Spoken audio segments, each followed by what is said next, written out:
Here's what you need to solve the data science case study technical round interview.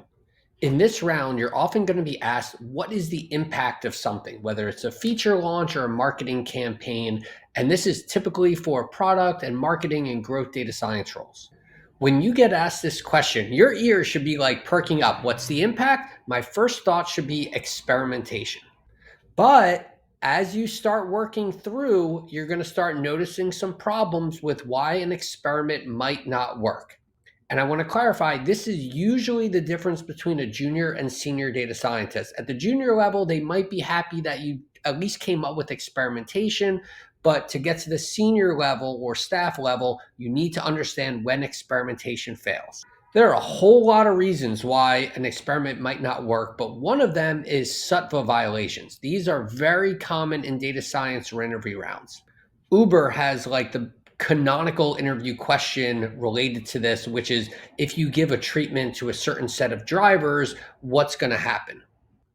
So the problem is when you have these network effects, when the treatment actually affects users in the control group stops being a valid counterfactual for how the treatment group would have done in the absence of the treatment.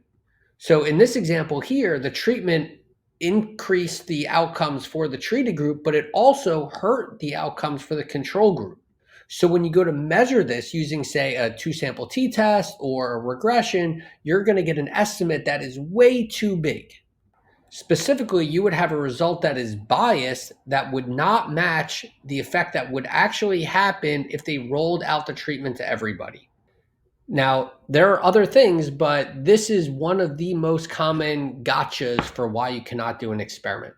And typically in this place, once we recognize this issue, we would probably start thinking about geo-based experimentation. If you guys are interested in that, I have a tutorial just a few videos back.